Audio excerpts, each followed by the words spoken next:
Hey guys, how is everybody? Sorry, I'm running a couple minutes late. My computer's being funky. Oh, I'm gonna pull it together. It's been a day. When you guys come on, say hi. I want to see what everybody's up to tonight. Is it Miller? It's Monday. What is it? Tuesday? It's Tuesday. Seriously, I have a serious issue. So when you come on, say hi, you guys. I'm going to give everybody a minute or two to hop on, and then I'll get started. Hi, Lucetta. Love you. I need chapstick. Hi, Joel. You're in Atlanta. You're all over the place, man. I hope you're doing well. It's late there. It's like crazy weather here today. Seems to calm down, though. So I want to come on. I want to share a little bit because, and I've shared some of my history, and I'm sorry, I'm wearing a sweater. It's freaking cold in here. Hi, Larry. So I've shared some of my story, and lately I just kind of have this fire. I'll explain, but I have this fire, and I feel like there should be more explanation, I guess, into my history. And we spent an incredible weekend with the Slovens. Hi, Crystal. Hi, Jonathan. From Chocolate? From Vegas. Okay. What does that mean? Chocolate in Vegas. I haven't heard that one. Have you heard that, Miller? Calling Vegas chocolate? I don't think so. Anyways, so we spent an amazing weekend with the Slovens. We always love our time with them. They're amazing people and amazing friends of ours. But we also spent some time with Bobby and Michelle Schaefer, which was amazing.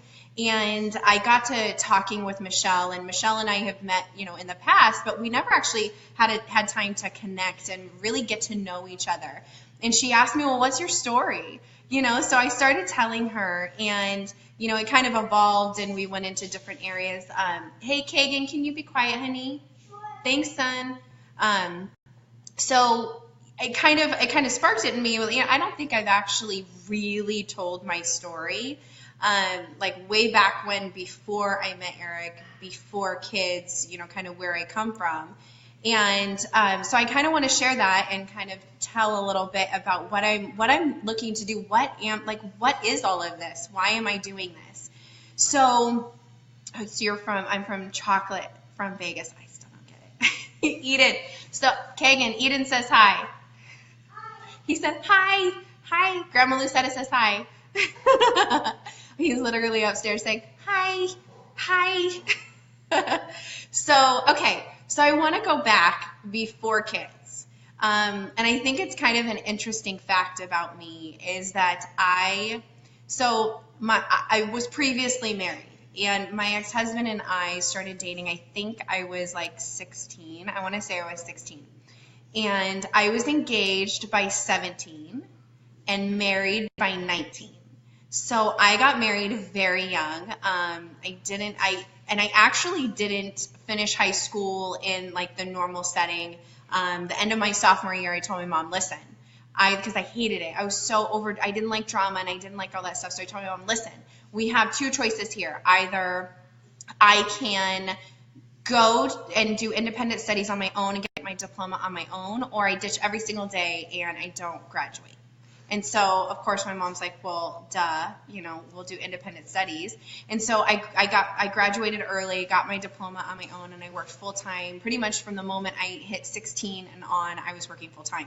So from there, married at 19, I started working in corporate America and, started at the bottom working in a call center and moved my way up to being a trainer of the call center. And it was miserable.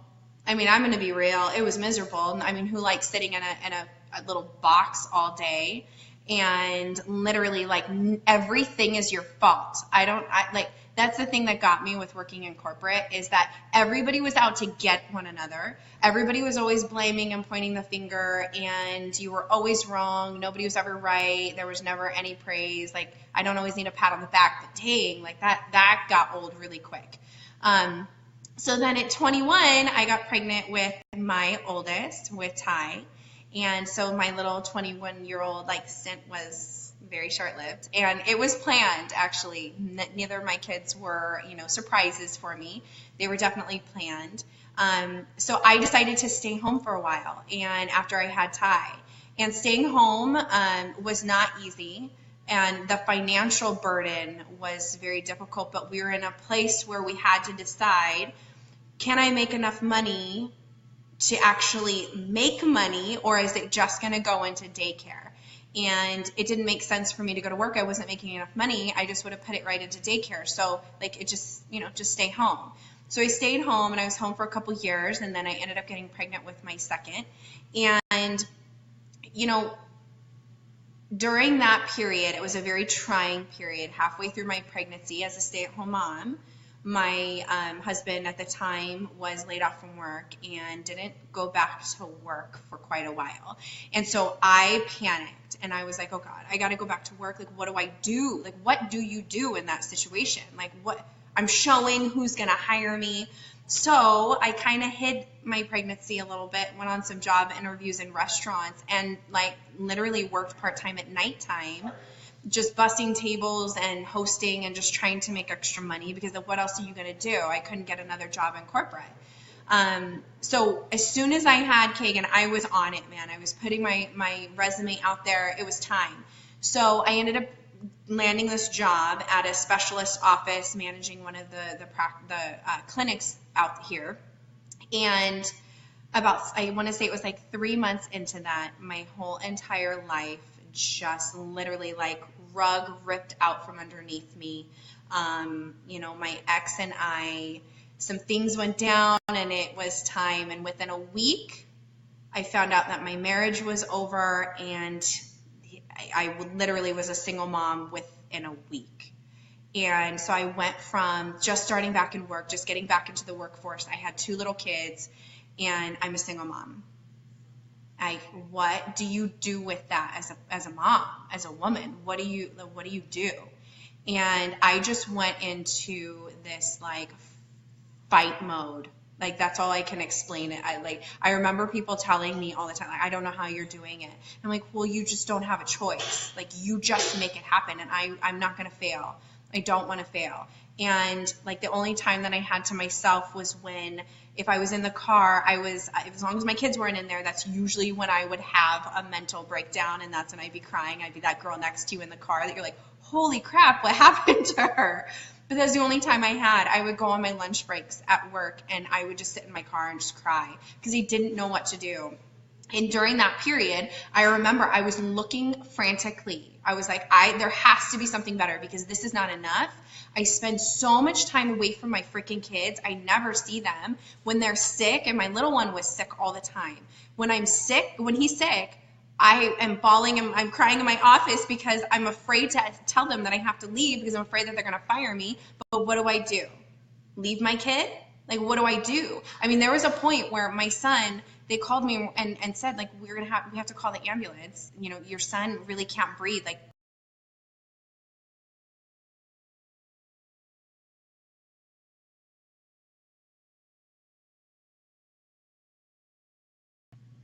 Sorry, you guys. Full service. It's freaking CenturyLink. So anyways, where I left off. So there was a point where I had gotten a call. I said my son, they were from daycare. They were calling the ambulance. He couldn't breathe. And I went to leave. I hauled butt across town. Got there, the paramedics were there, got an ambulance with him, went to the hospital. I told my boss I was leaving. She calls me. I'm literally laying in a hospital bed with my baby, and my boss is calling me saying, hey, so did you make sure before you left, did you make sure to give so-and-so this work? Did you make sure that this was taken care of? I just I couldn't. Who are you? Are you even human? But that's what I was used to. They just completely took advantage of every second I had, barely paid me, told me that they were going to give me raises, and I never freaking got them. And it was just a nightmare. And I remember at that point, I was reaching out to people and kind of feeling things out, hey, so do you work from home? How do you do that? How do you, and nobody really had an answer. A lot of people, it was, listen, I had to go to college, I got a degree, and then I started working in an office and then moved it into my house. I couldn't do that.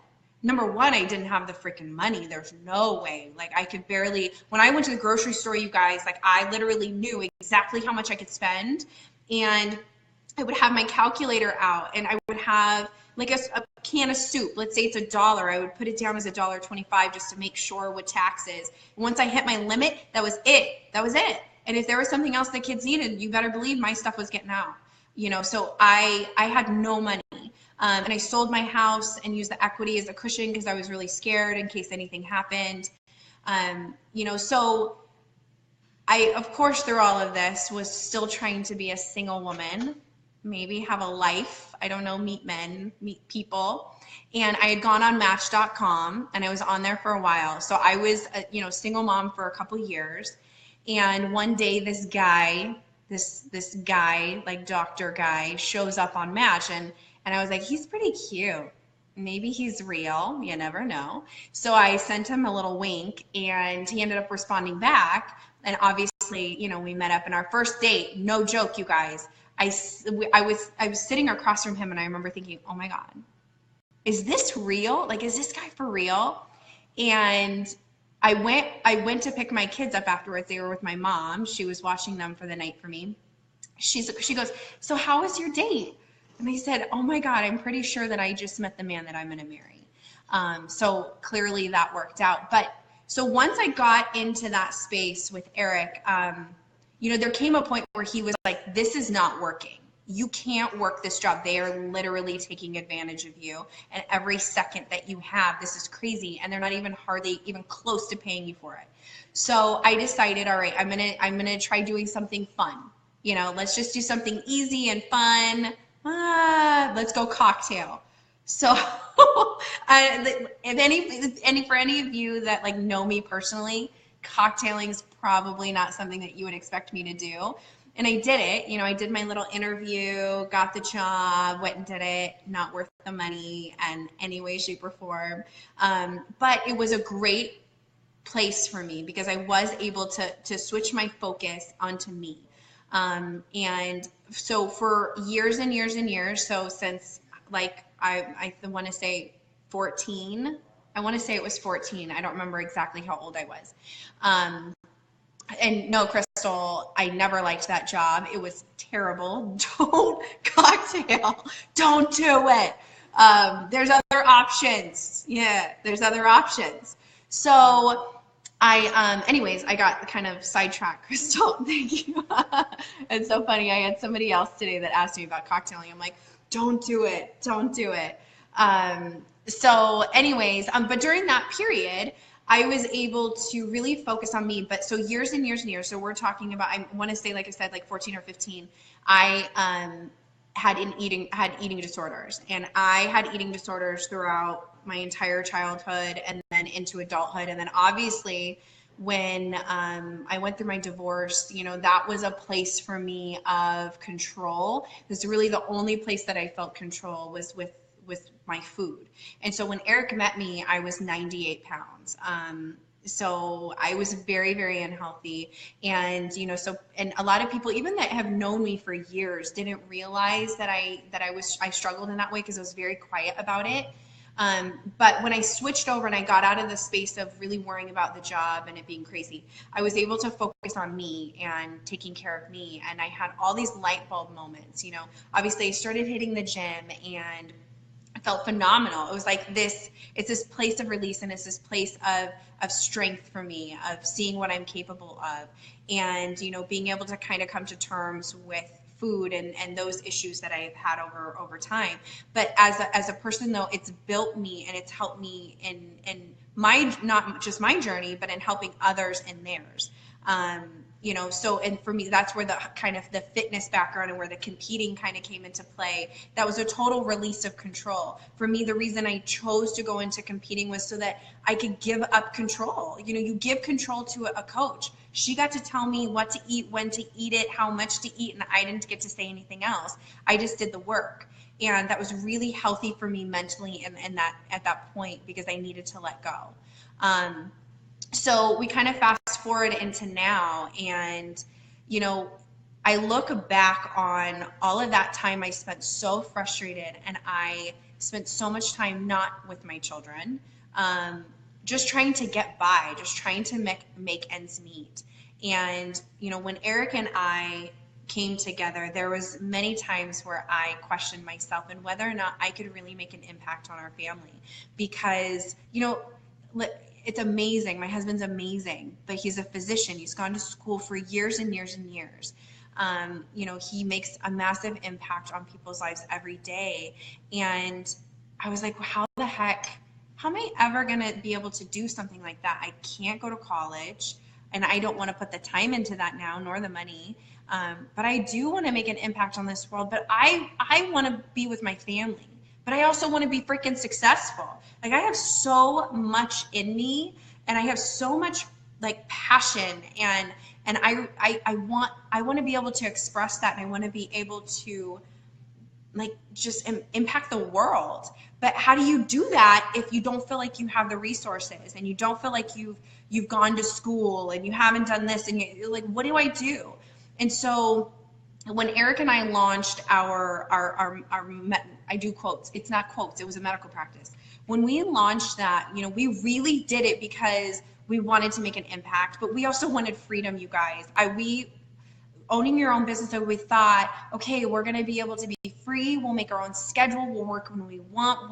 We'll be successful, but we'll be able to do what we want, like live life and not have to go freaking clock in and have somebody yelling at you because it's 8:02. Are you serious right now? So we got into that, but then the business freaking owned us. So yeah, I was at home. I was physically here, but mentally I was not there. You know, my kids asked me to play, and I was, oh, I'm sorry guys, mom's working. You know, I'm working. And then Eric and I started like butting heads because we're both frustrated. You're like trying so hard. You invest so much freaking money. You invest so much time, and you're just trying to keep your head above water. That's really, like, when you open a business like that, that's really what you're trying to do. Just keep your head above water. And we met and I said this in the very beginning, after this weekend, we met our amazing friends, Zach and Eden, and, you know, good friends of ours, Lisa and Lucho, you know, introduced us to a nutrition system. And that's all I thought it was. Whatever, no big deal. What I didn't realize was the vehicle that came with it. And not only is it the most phenomenal nutrition I have ever put in my body, it took me 2 days, and I was like, holy crap, oh my God, I didn't know. You don't know what you don't know, right? And I was, thank God, open enough to just try the dang stuff, and it was freaking amazing. It's changed everything. But on top of that, we have time. We have the capability and have been able to far, like way past what we were ever able to do with our medical practice, been able to use this vehicle for financial freedom, for time freedom. We make an impact in life. I almost don't have the words to express what it's done in our life. And I'm on a freaking mission. That's pretty much where I'm at. Like, I'm just on fire. And I feel like I should share, you know, obviously we want to help the world with nutrition and getting to their healthiest place, and we love supporting people and being on the journey with them, and getting to a better mental state, and really helping them achieve whatever goals and dreams and hopes and aspirations that they have. Like, that is truly our passion. But the other side of that for me is the fact that I don't ever want to see another woman go through what I went through. Like, it makes me, when I look back, I think, like, I wouldn't take any of it back, obviously. It makes me emotional, you guys. Sorry.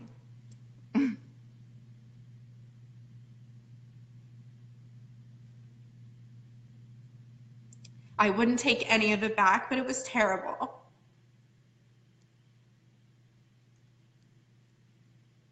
Thanks for the hearts. Appreciate that. It was terrible. And I don't think anybody should have to do that. Nobody. Like, I literally never bought anything for myself. Like, as a woman, like, everything goes for your children. You should absolutely, like, your children come first. But it was a point where, like, when I met Eric, I wouldn't even buy myself a tank top, you guys. I couldn't. There was nothing I could do about that. I couldn't change that. And I had no options, and nobody showed me or gave me an opportunity for a different option. And what we've been able to do with this and the impact I've seen on the lives around us is incredible. To be able to give somebody the gift of just freedom. You can do whatever you want, and you don't have to say, okay, well, I'm going to trade my time for money. I'm going to trade my time with my family for a few dollars. You don't have to do that. It's like there are other options, and I'm on a mission to give the gift to any other person, I don't, man, woman, I don't care, that is looking for something different, because we don't have to live that way. And after everything that I've been through, I just refuse. I refuse to, number one, live that way. And I refuse to not share something with other people that can make, maybe just make life a little bit easier, or possibly create their dreams. That's up to them. So that's it. That got a little emotional, and I actually didn't expect to get emotional, you guys. So I appreciate you guys watching, and I love you guys. Just crazy. It's like when I look at the past freaking 8 months, holy crap. Eden, seriously. I mean, we're like completely different people, but it's amazing. Like, I just have so much passion. So listen, if you're looking to make a change, if you're looking even just like, what are the possibilities in my life? What is this? What is this vehicle? Like, how does this work? It's not as complicated as you think. And it's also not as scary as you think. I'm nothing, like, I'm not special. I tell people that we're not special. We're just willing to get uncomfortable. We're just willing to try something different. We're willing to listen. We're open to hearing the ideas of something that we've never heard before. And thank God that's what we did. Thank God, because honestly, I don't know where we would be. I don't know where we would be. And most likely my husband would be back in an office working 8 to 5. It's really not 8 to 5, by the way. It was more like 6 to 9. And it was terrible, and he was miserable. We'd probably be back there, and I don't know what I would be doing. I really don't. I don't. So I love you guys. I just wanted to share, and if anybody is looking for a change, just reach out, because it's not as scary as you think. It's awesome, actually. It's pretty freaking amazing. So I love you guys. Anna Malia, Eden, Kelly, Crystal, thank you guys so much. I love you guys. So have a good night. We'll be back on here soon. Bye.